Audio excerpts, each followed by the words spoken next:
whom had defeated hands down.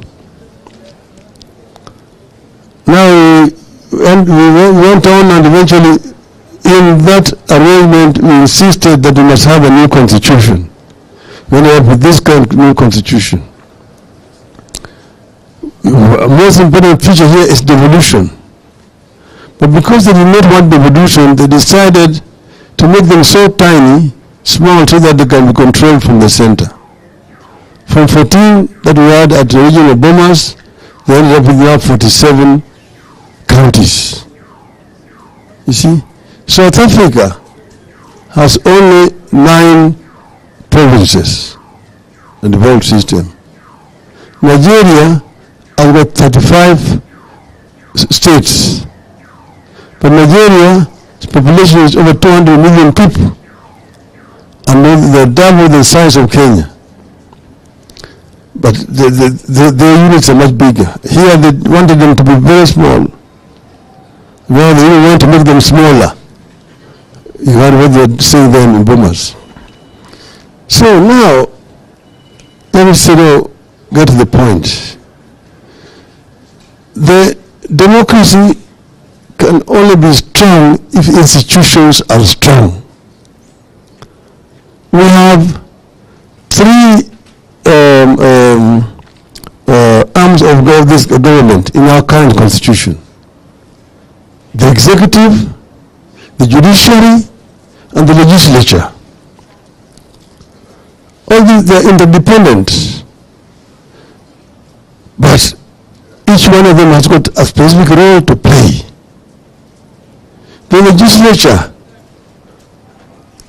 is mandated by the Constitution to make laws. Then, and also to oversight the executive. The executive uses the laws which have come from the legislature to govern the country. And then the judiciary that ensures that in the implementation the executive does not overreach itself or violate the constitution or the laws. That's the work of the executive or of the judiciary. So for democracy to thrive in a country, the legislature must be strong and independent. So a strong, independent legislature. Secondly, you must have also a truly independent judiciary that is not subservient to the executive. Because the executive has the power. The executive is the one that has the power to raise resources. They're the ones who tax the people. And they tax the people in order to provide services. But the voice of the people comes through the legislature. Because they're the ones who are with the people on the ground, they're the ones who represent the people on the ground. And we know how the people feel. They know, the ones who know where the shoe is pinching.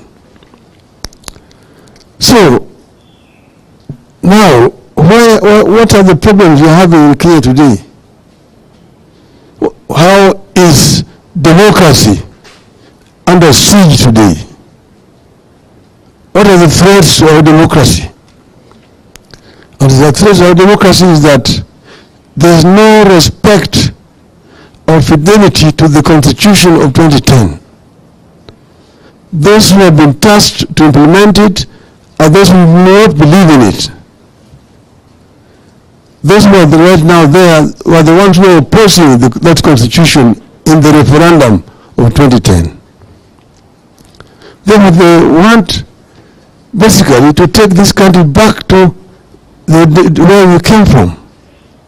If you look at what's happening. Number one, legislature. Legislature is under serious threat.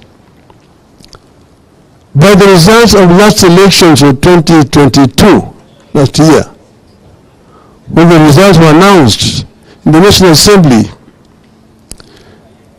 the Lazima coalition had 172 seats.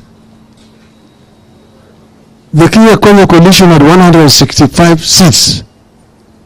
The majority coalition was one who should be the leader of majority in parliament is Mr. Apio and I of Azimio.